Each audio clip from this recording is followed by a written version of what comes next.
Fitbug or Forkbug? You tell me. So, here we're back with another episode of YouTube Analysis. And we're going to be going through the number one crasher and the number one riser of the week, which happens to be Fitbug on both ends.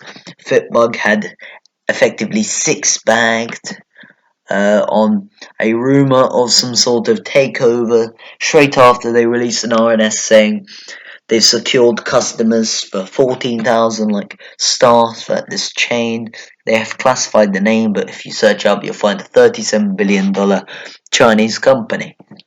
But the share price has just consistently began rising. After this news, it settled at about 0.24 pence. But after this, boom, boom, boom, rise, ramptastic RNS. People thinking, oh, something's happening. Oh, this is going to make the share price bag. And it happened to be a £60,000, get this, £60,000 value contract. How can they gain £9 million off that? Pure market manipulation. Maybe some life was back into the company. Maybe people actually believed in Fitbug or Forkbug. So, let's get back into this.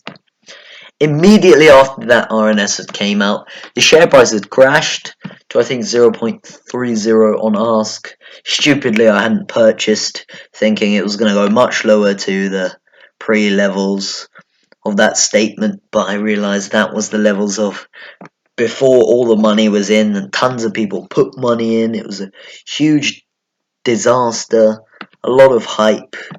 Easy bounce could have been on there. A lot of people did get a nice trade from when it went from 0.3 to 0.6, but now it's dying out and slowly drifting.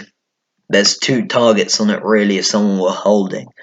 Either 0.35 for an exit and get whatever you have left if it goes there, or 0.25 and then just stay there till the rest of eternity is completed in effect.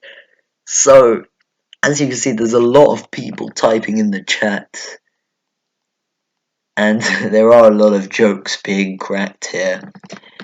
The sales are inevitably just being dumps. The RNSs, I can't distinguish between something in particular, but on the contrary, I come across to this one deal. It could be taken in a different way. 14,000 employees in a company testing their fitness using the Fitbug.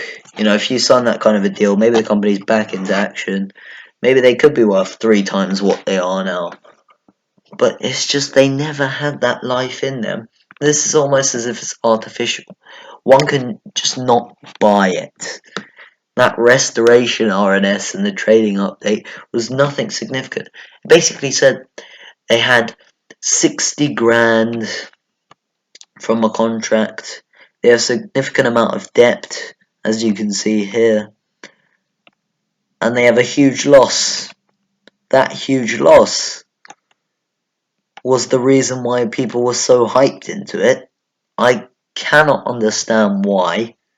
But it's been a while since one of these pump and dump looking spikes have came on any company on AIM. That hasn't sustained as of recent because it's either been a lithium play booming at this current period of the year, or it's been a clear pump and dump, and the only one I've seen so far is Fitbug. I feel extremely sorry for the shareholders from the long term who couldn't exit nor enter. I believe some people couldn't sell the shares that they purchased in the morning because they suspended and they had work and it was inconvenient. It could have been something planned out for all we know, but we're not going to conspiracize about this. However, is there really a point to hold into this? If you hope for some value to come out of the 14,000 customer deal, quite potentially, because it is a huge company. But Fitbug, I don't know. I'm gonna leave it at that. It's a quick bit of analysis. it's just kind of spiked and signaled it's continuing its drift. Is the value in the long term? Who knows? But if they sell their stuff at £30 and they have 14,000 customers, or £33, something like that, approximately they have 400 to 500 grand in cash. But once they say this is about £60,000, it must have been a significant discount. And there has to be some conditional agreement to that. So if you're holding, there is something to look forward to potentially.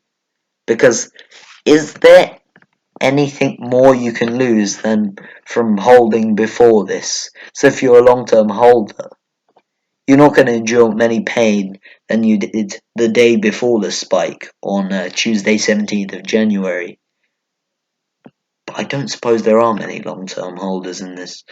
Because of a spike of such magnitude, I presume they'd have sold off and the herd have bought in, the traders and the long-term holders selling out, and then the traders selling out at losses.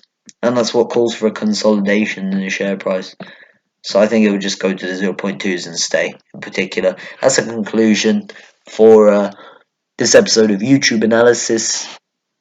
I hope it works as any additional information for my fellow personal investors. Take care. Kia Senseless out.